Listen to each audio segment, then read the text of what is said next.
안녕하십니까, 닥터 비트맨입니다. 네, 지금 코인마켓캡에서 가격을 살펴봤습니다. 네, 전체적으로 소폭 상승하는 이런 모습을 보여주고 있는 가운데 비트코인 캐시의 하락이 좀 보이네요. 지금 바이낸스 코인 같은 경우 10.28% 급상승하는 모습을 보여주고 있습니다. 이 상승에 관한 소식도 준비해 뒀으니 네, 영상 끝까지 시청해 주시기 바랍니다. 네, 그러면 제가 준비해온 소식으로 넘어가도록 하겠습니다. 리플이 6월까지 엑스래피드를 이용하여 국경 간 지불 회선을 중동과 북미로 확대한다는 소식입니다. 네, 현재 리플이 전 세계에서 자신들의 입지를 늘리고 있죠.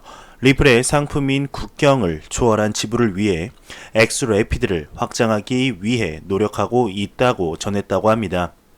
현재 멕시코와 필리핀에서 주문형 온 디맨드 유동성이 제공되고 있다며 지금까지 양국의 고객들은 매우 긍정적이라고 밝히고 있습니다.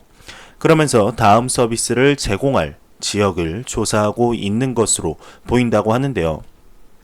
네, 아마도 조만간 발표할 것으로 보인다고 합니다.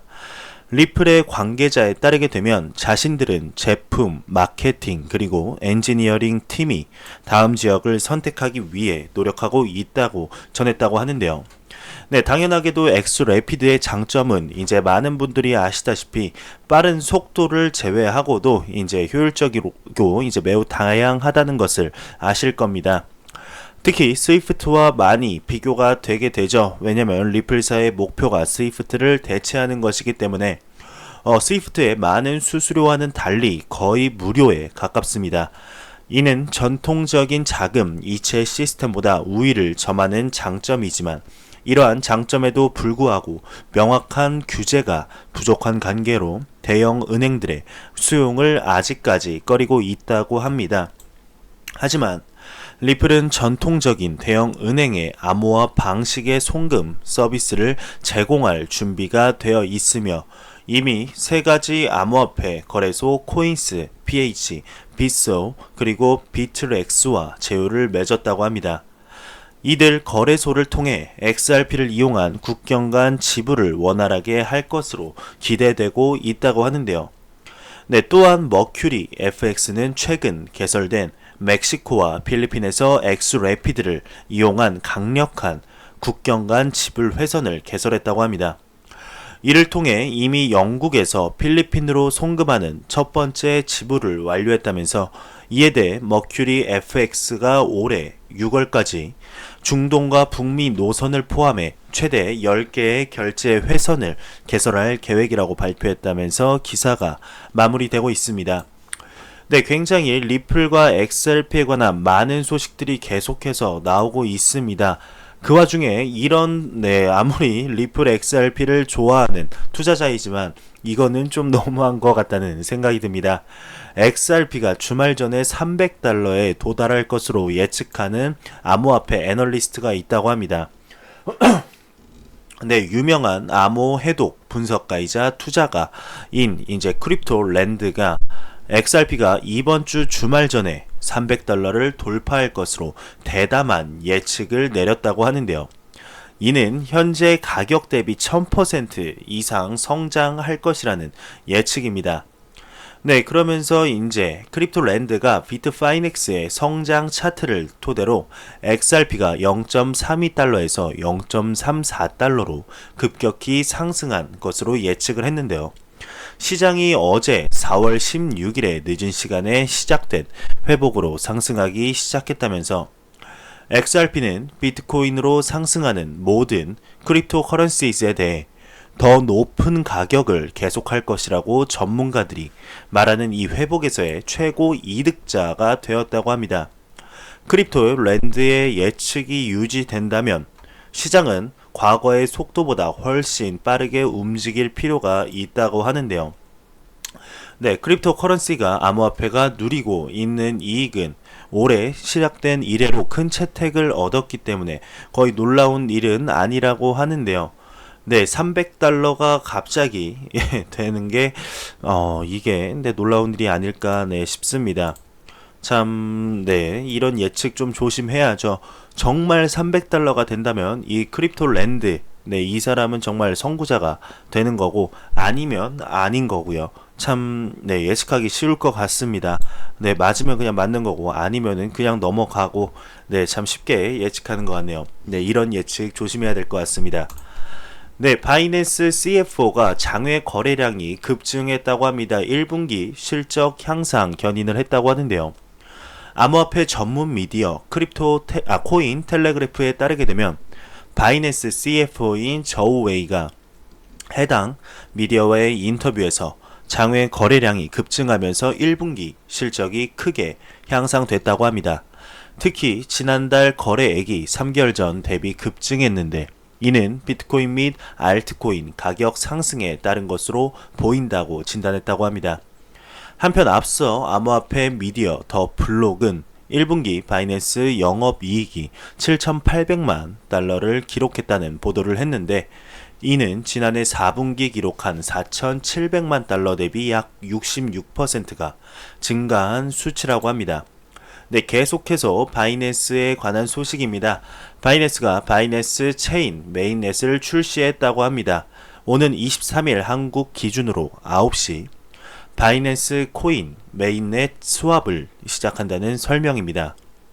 BNB는 바이낸스 체인 기반 탈중앙화 거래소 바이낸스 덱스에서 기축 통화로 사용될 예정이라며 기사가 마무리되고 있고, BNB의 단기 상승 시총이 30억 달러를 돌파했다고 합니다. 아무래도 이거 바이낸스 체인 메인넷 출시 소식과 장외 거래량 급증, 바이낸스에 계속되는 이런 업그레이드 소식이 BNB 코인의 상승을 이끌지 않았나 조심스럽게 예측을 한번 해봅니다. 네, What is block? 블록이 무엇인가? 알아서 계약이 척척척 스마트 컨트랙트라는 이런 귀여운 기사가 나왔는데요. 네, 블록체인을 이야기할 때 빠지지 않는 단어가 있죠. 아마 많은 분들이 들어봤을 겁니다. 이것은 스마트 컨트랙트인데요. 블록체인이 발달하면서 스마트 컨트랙트는 블록체인과 한 몸인 것처럼 생각되기도 한다며 때문에 블록체인 기술로 스마트 컨트랙트가 생겨났다고 오해하는 사람들도 있다는데 물론 사실이 아닙니다. 설명에 앞서 컨트랙트를 한마디로 정의한다면 프로그래밍된 데이터들이 설정한 조건을 충족하면 자동으로 계약이 실행되는 것 정도가 된다면서 기사가 이어져 가고 있습니다. 네, 스마트 컨트랙트의 개념을 처음 도입한 사람은 닉 자보라는 암호학자라고 하는데요. 그는 1994년 스마트 컨트랙트의 개념을 처음 소개한 이후 해당 개념을 꾸준히 발전시켰다고 합니다. 네, 닉은 디지털 시대에는 전통적 계약 방식이 유효하지 않을 것으로 전망했다고 하네요. 그는 스마트 컨트랙트를 계약에 필요한 것들을 코드를 통해 자동으로 실현되게 만든 전산화된 거래 약속이라고 정의했다고 하는데요. 즉 프로그램으로 설정한 조건이 맞고 검증이 된다면 제3자의 개입 없이 자동으로 계약이 체결되는 방식이라고 합니다. 하지만 당시의 기술로는 그가 제시한 스마트 컨트랙트의 4가지 기본 원칙인 관측 가능성, 검증 가능성, 프라이버시, 강제 가능성을 충족시킬 수 없었고 이론에 불과할 수 없었다고 합니다. 그러면서 14년 후 비트코인이 등장했고 비탈릭 부테린이 블록체인의 가능성을 극대화하면서 비트코인의 한계를 극복하기 위해 블록체인에 본격적으로 스마트 컨트랙트를 도입했다고 합니다. 그것이 우리에게 익숙한 이더리움이죠. 이더리움이 생겨나면서 블록체인을 통해 금융 거래로부터 부동산, 신원 인증 등 모든 형태의 스마트 컨트랙트가 가능해졌다면서 이 스마트 컨트랙트를 이용해 수많은 D-앱이 탄생할 수 있게 됐다고 합니다. 블록체인 산업이 본격적으로 커질 수 있는 토대를 제공한 것이라 볼 수 있는데요. 때문에 비트코인이 최초의 암호화폐이며 법정 화폐를 대신할 수 있다는 상징성을 갖는다면서 이더리움은 D-앱을 탄생시킴으로써 블록체인 산업을 대폭 향상 확장 시켰다는 상징성을 갖는다며 기사가 마무리되고 있습니다. 네, 이렇게 가끔씩 기사에서 이렇게 개념 증명을 하는 모습이 좋은 것 같습니다. 블록체인과 암호화폐에 관심은 많지만 개념을 정확히 모르는 분들에게 좋은 공부가 되는 이런 내용이 아닌가 싶습니다. 네, 보고서가 미 정부 블록체인에 투자했다고 합니다. 2020년 10배로 확대한다고 하는데요. 암호화폐 전문 미디어 코인 텔레그래프가 최신 보고서를 인용, 미국 연방 정부가 2022년까지 블록체인에 1억 235만 달러를 지출할 것으로 전망이 된다고 합니다. 네, 이는 2017년 1070만 달러 대비 1000% 약 10배 증가한 수치라고 전했다고 하는데요.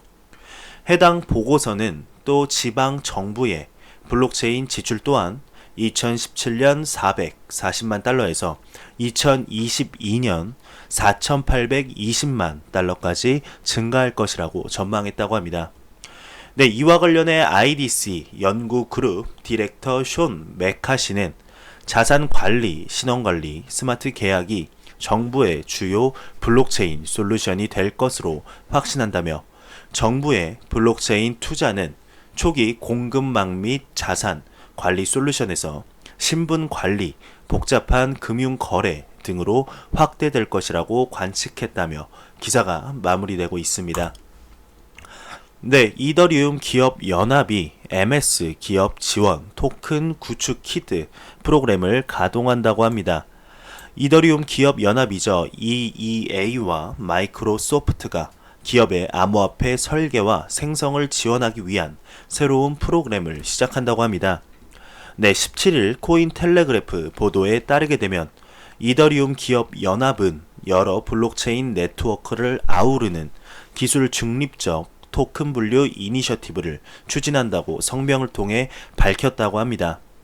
이는 비즈니스와 개발자를 위해 토큰 용어와 정의를 확립하기 위한 이니셔티브로 여러 산업에서 통용되는 비기술 용어로 토큰을 정의하여서 기업의 토큰 사용과 대규모 도입을 촉진하는 목적을 가진다고 하는데요. 이니셔티브는 대체, 양도, 하위 분할, 채굴, 소각 등 다양한 토큰 특성과 기능으로 토큰, 개념, 유형, 기술을 표준화하는 작업을 진행해 블록체인 프로토콜의 파편화를 막고 여러 플랫폼과 활용 사례 간 상호 운영성을 확보하고자 한다고 하면서 기사가 마무리되고 있습니다. 네, 현재 비트코인 SV 굉장히 많이 욕을 먹으면서 상장 폐지 결정도 수많은 거래소에서 나오고 있습니다. 그런 움직임 속에서 비트코인 SV뿐만 아니라 비트코인 캐시 상장 폐지 요구도 등장한다고 하는데요. 이게 무슨 소식인지 한번 알아보도록 하겠습니다. 네, 최근에 바이낸스 및 크라켄 등 거래소가 비트코인 SV를 상장 폐지를 결정한 가운데 일각에서는 비트코인 캐시도 상장 폐지를 요구하고 있다고 하네요. 네, 실제로 온라인 청원 사이트에서 비트코인 캐시 상장 폐지를 요구하는 청원서가 올라왔다고 하는데요. 해당 청원서에는 많은 거래소가 비트코인 SV 상장 폐지를 결정하고 있다며 혼란을 방지하기 위해서는 비트코인 캐시 또한 함께 상장 폐지돼야 한다는 내용이 담겼다고 합니다. 네, 비트코인 SV와 함께 비트코인 캐시 상장 폐지를 본격화하게 될 경우에는 비트코인을 비롯한 업계 전반에 대한 영향이 클 것이라는 의견에서이라고 하네요. 네, 지금 일본 암호화폐 거래 플랫폼 VC 트레이드 운영사인 SBI 버추얼 커런시즈가 비트코인 캐시 상장 폐지를 결정을 했었었죠. 한편 중국 미디어 오데일리는 비트코인 코어 개발자인 지미 송을 인용하여서 상장 폐지는 거래소가 업계에 막강한 영향력을 행사하고 있다는 부정적인 이미지를 심어줄 수 있다며 이는 업계 전반 생태계를 고려할 때도 긍정적인 현상은 아니다며 우려를 표했다면서 기사가 마무리되고 있습니다. 네, 비트코인 캐시까지 진짜로 상장 폐지가 될 경우에는 암호화폐 전반에 걸쳐 조금 힘든 일이 있을 것으로 예상되는데요. 네, 그 와중에 현재 OKEX와 릴레이 X가 비트코인 SV 기축 암호화폐 거래소를 출시 예정이라고 합니다. 네, 한번 알아보도록 하겠습니다. 중국계 암호화폐 거래소 OKEX의 모기업인 OK그룹 고문이자 릴레이 X 창업자인 잭 리우가 최근 OKEX와 협력해서 비트코인 SV 기축 암호화폐 거래소 플로트 SV를 출시할 예정이라고 합니다. 해당 거래소 같은 경우 SHA-256 작업 증명 기반 암호화폐만을 상장할 예정이며 기타 알트코인 및 증권형 토큰은 상장하지 않을 것이라고 밝혔다면서 또한 그는 플로트 SV의 구체적인 출시일은 정해지지 않았지만 월말 출시가 목표라면서 다만 최근 대형 거래소들의 BSV 상장 폐지가 잇따라 출시일 조정이 불가피하다고 덧붙였다고 합니다. 네, 비트코인 SV 기축 어떻게 될까요? 과연 폭망하게 될까요? 아니면은 그대로 이어지게 될까요? 이거에 관한 소식이 아마 나올 것 같습니다. 비트코인 SV가 계속해서 상장 폐지를 먹고 있는 가운데 그 와중에 비트코인 SV 기축 암호화폐 거래소 출시라니 반대로 가는 이유가 뭐 있겠죠. 한번 알아보도록 하겠습니다. 이거에 관한 소식 나오는 대로 여러분들께 바로 전달해 드리도록 하겠습니다. 네, 일본 규제 기관이 콜드월렛에 대한 새로운 규칙을 도입한다고 합니다. 일본 금융청이 암호화폐 거래소에 암호화폐를 보관하기 위한 콜드월렛에 관한 새로운 규정을 도입할 것으로 알려졌다고 합니다. 네, FSA 일본 금융청은 인터넷에 연결되지 않은 디지털 화폐를 보관하기 위한 장치인 콜드월렛에 대한 내부 감독 강화를 암호화폐 거래소에 요구할 것이라고 보도했다고 하는데요. 네, FSA는 새로운 규정을 시행함으로써 핀테크 산업을 활성화하여서 경제 성장을 촉진할 의도로 디지털 통화와 기타 위험에 대한 보안 문제를 해결하기로 했다고 합니다. 네, 콜드월렛이 인터넷에 연결되지 않아 디지털 자산에 대한 높은 보안을 제공하지만 FSA는 내부 도난의 위험성이 있을 수 있다고 전했다고 합니다. 네, 보도에 따르게 되면 대부분의 거래소에는 보관 담당자가 정기적으로 배치되는 규정이 없다고 전했다고 하네요. 네, 로이터가 MS 등 대기업이 올 들어 블록체인 분야 투자금이 24억 달러에 달한다고 합니다. 네, 올해 마이크로소프트와 런던 증권 거래소를 포함한 여러 대형 기업의 블록체인 분야 투자금이 지난해보다 5배가 넘는 24억 달러를 기록했다고 합니다. 투자 횟수만 117건이라고 하는데요. 네, 또한 암호화폐 및 블록체인 스타트업에 대한 벤처 캐피탈 투자금은 8억 5천만 달러까지 치솟으면서 2년 연속 역사상 사상 최대치를 경신했다고 합니다. 이와 관련해 미디어는 비록 아직 암호화폐 기술에 상용화는 더디지만 대형 기업들은 블록체인 기술의 미래를 보고 개발 관련 스타트업들의 투자를 나서고 있다면서 기사가 마무리되고 있습니다. 네, 지금 대형 기업들, 블록체인 기술, 암호화폐 기술, 미래를 보고 기관들은 지금 넣고 있습니다. 네, 지금 주위 사람들한테 물어보세요. 암호화폐에 투자할 생각 있냐고. 바로 욕 먹을 겁니다. 네, 이겁니다. 지금 암호화폐 투자 시기 맞습니다. 지금 투자하는 여러분들과 저는 암호화폐 극초기 투자자는 아니지만 암호화폐 초기 투자자는 확신합니다. 지금 디지털 자산이 새롭게 탄생하는 이때에 우리가 암호화폐를 알고 암호화폐 시장을 알고 투자를 하고 있는 이 시기가 정말 황금 같은 시기가 아닐까 싶습니다. 점점 확대되는 암호화폐 시장을 보면서 저는 확신이 생겼습니다. 저번 달에도 확신은 생겼지만 점점 2분기에 들어서 확신이 생기는 것 같습니다. 네, 다음 소식입니다. 아프가니스탄, 튀니지, 우즈베키스탄이 비트코인 채권 발행을 고려 중이라고 합니다. 네, 아프가니스탄과 우즈베키스탄 정부가 자국 경제에 도움이 될 것이라는 희망으로 비트코인 채권을 발행할 가능성을 모색하고 있다는 것이 보도되었다고 합니다. 최근 세계은행, 월드뱅크와 국제통화기금 IMF를 위해 워싱턴 DC에서 스프링 미팅이 개최되었다고 하는데요. 이 회의에서 새 정부 모두 경제의 특정 중요 부문을 돕기 위해 어떤 형태로든 비트코인 채권을 발행하는 것에 대한 관심을 인정했다고 합니다. 네, 예를 들어서 아프가니스탄은 채권을 귀금속, 특히 리튬에 묶을 수 있다고 하는데요. 국제적인 제약으로 인해 아프가니스탄은 그들이 원하는 만큼 쉽게 금속을 빌릴 수 없다고 합니다.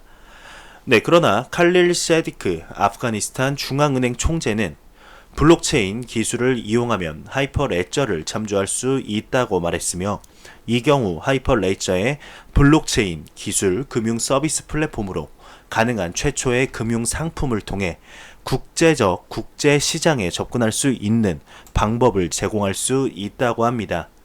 네, 튀니지는 자금 세탁과 테러 자금 규제를 위해 블록체인이 제공하는 도구에 더 초점을 맞추고 있고, 마지막으로 우즈베키스탄 주재 미 대사 자블론 바카포브는 회의에서 국가가 비트코인 채권의 형태를 탐구하고 있다는 것을 확인했다고 합니다.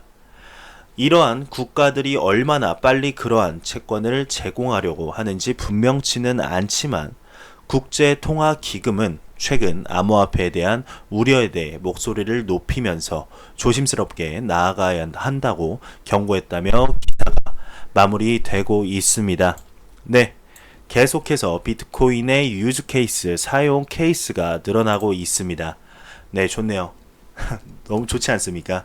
네, 암호화폐 월렛 스펜드닷컴이 애플과 구글페이 연동을 지원한다고 합니다. 암호화폐 시장 너무 확장되는 것 같습니다. 네, 암호화폐 전문 미디어 AMB 크립토에 따르게 되면 암호화폐 월렛 및 비자 카드 업체 스펜드닷컴의 모바일 애플리케이션이 아이폰, 안드로이드 기기에서 애플페이 및 구글페이와 연동을 지원한다고 발표했다고 합니다.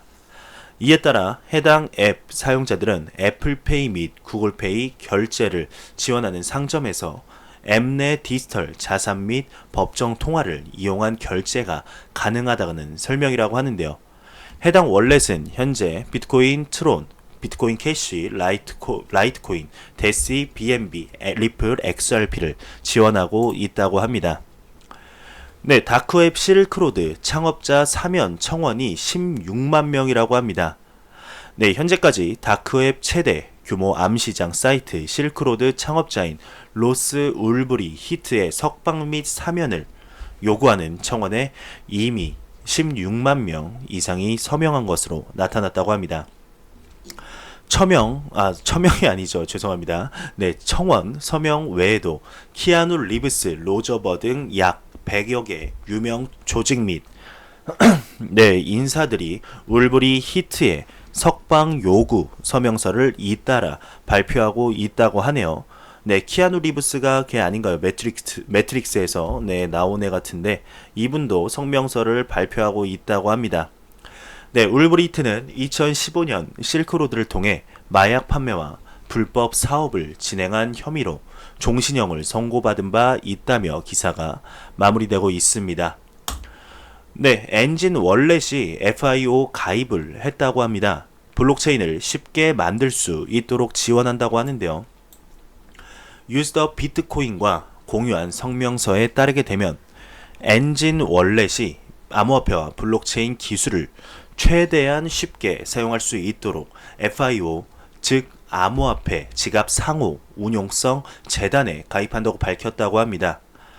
네, 엔진은 암호화폐와 대체 가능하며 반대로 대체 불가능한 비화폐 토큰의 사용성을 높이기 위해 FIO에 가입한다고 발표했다고 하는데요. 또한 FIO 프로토콜을 엔진 지갑에 통합할 의사가 있다고 발표했다고 합니다. 네, 그러면서 FIO 프로토콜은 블록체인, 토큰 또는 코인에 걸쳐 기능을 추가하는 분산형 서비스라고 하는데요. 네, 이에 대해 막심 블레이고프 엔진 대표가 다음과 같이 평했다고 합니다. 사람이 읽을 수 있는 주소의 사용을 정교화하는 것이 블록체인의 장기적인 대량 도입을 달성하는 데 가장 중요하다며, 우리는 FIO와 함께 이 기술의 주류적 접근성을 추진하고 모든 사람이 제로 학습 곡선으로 참여할 수 있는 분권형 미래를 향해 일하게 되어 자랑스럽다고, FI 프로토콜은 이것을 실현하기 위해 필수적인 도구라면서 기사가 마무리되고 있습니다. 네, 델파이 디지털이 비트코인 다음 강세장은 이전 강세장보다 강력할 것이다 라고 언급했다고 하는데요.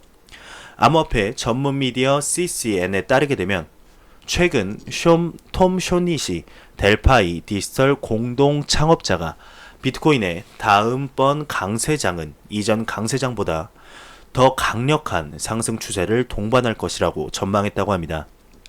네, 이와 관련해 그는 2017년 비트코인 강세장은 온라인상의 암호화폐 관련 과장 광고가 만들어낸 결과라며, 하지만 다음 강세장은 비주권, 라이트닝 네트워크 등 거시적인 시장 이해도가 뒷받침이 될 것이며 이는 보다 강력한 상승 추세를 동반할 것이라고 설명했다면서 기사가 마무리되고 있습니다.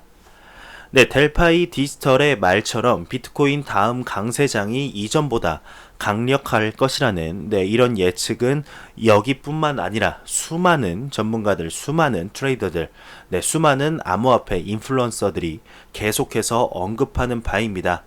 네, 제가 봤을 때도 그럴 것 같아요. 네, 비트코인 반감기도 겹치고 수많은 신호들이 나오고 있습니다. 네, 정말 암호화폐 시장 대상승장이 와서 역대급 암호화폐 하락장을 겪은 우리 초기 투자자들에게 좋은 소식을 전달해 드릴 수 있으면 좋겠습니다. 네, 마지막 소식입니다. 크립토 공포 탐욕 지수가 64를 기록했다는 소식입니다. 탐욕 단계가 지속되고 있다고 하는데요. 암호화폐 데이터 제공업체 알터너티브의 자체 추산 공포 탐욕 지수가 전날보다 3포인트 오른 64를 기록했다고 합니다. 이는 투자자들의 공포 심리가 전날보다 회복됐음을 나타내면서 탐욕 단계를 유지했다고 하는데요. 혹시 모르는 분들이 있으실까봐 다시 한번 말씀드리게 되면 이 지수가 0에 가까울수록 시장에 극단적인 공포를 나타내며 100에 가까울수록 극단적인 낙관을 의미하게 됩니다. 현재 64 정도면 암호화폐 시장에 투자하기 거부감 없다, 나쁘지 않다, 기꺼이 투자할 용의가 있다 정도로 보시면 될 것 같습니다. 네, 2분기 들어서 50밑으로 떨어진 게 지난주 한 번인 것 같은데요. 2분기 아직 많이 남았습니다. 4월, 5월, 6월 크립토 공포 탐욕 지수가 70, 80, 90까지 올라가는 그날이 하루빨리 왔으면 좋겠습니다. 네, 제가 준비해온 소식은 여기까지입니다. 영상이 도움이 되셨다면 구독과 좋아요 그리고 광고 한 편만 처음부터 끝까지 시청해 주시기 바랍니다. 이 채널은 오직 광고 수익으로 운영이 되게 됩니다. 네, 항상 영상 시청해 주시는 시청자분들, 구독자분들 너무너무 감사합니다. 암호화폐 정보는 제가 모으겠습니다. 여러분들은 편히 정보 접해 주시기 바랍니다. 저는 다음 영상으로 찾아뵙도록 하겠습니다. 지금까지 닥터 비트맨이었습니다. 감사합니다.